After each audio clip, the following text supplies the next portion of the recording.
நாட்டினுடைய லட்சக்கணக்கான குழந்தைகள் மாட்டிக்கிட்டு இருக்காங்க. எப்படி இந்த ப்ளூ வேல் அப்படி ஒரு விளையாட்டு வந்துச்சு இல்லையா, அதை இயக்குனவங்க யாரு எங்க இருந்து நமக்கு தெரியாது.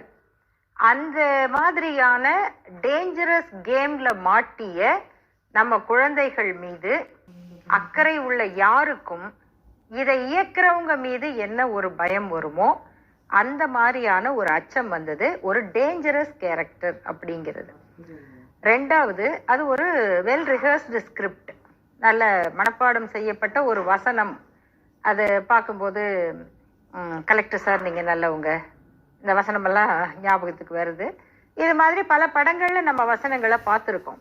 ஆக ஒரு மோசமான கல்ட் கிரியேட் பண்ணக்கூடிய, இந்த கல்ட்டுன்னா என்னன்னா, இந்த ஜப்பான்ல 1980களில் அஷாஹாரா அப்படின்னு ஒருத்தர், அவர் என்ன செய்தார்னா, நான் ஒரு புது மதத்தை உண்டாக்குறேன் அப்படின்னு சொல்லி அதுக்கு யோகாசனத்தின் மூலமாக அதை செய்யறேன் அப்படின்னு ஒண்ணு உருவாக்குனாரு. அவர் பின்னால ஏராளமான இளைஞர்கள் போனாங்க. அப்போ அந்த ஜப்பான் அரசு கொஞ்ச நாள் அவரை விட்டிருந்தது.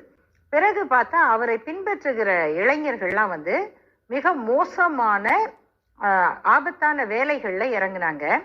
அதுல ஒருத்தர் என்ன செய்யறாருன்னு இன்னொருத்தருக்கு தெரியாது. ரெண்டு பேரும் ஒரே மாதிரியான கடுமையான வேலையில இருப்பாங்க, ஆபத்தான வேலையில. இதெல்லாம் தெரிஞ்சு பிற்பாடு அந்த அமைப்பு தடை செய்யப்பட்டு அவருக்கு தண்டனை வழங்கப்பட்டது, அவருக்கும் அவரோட இருந்தவங்களுக்கும்.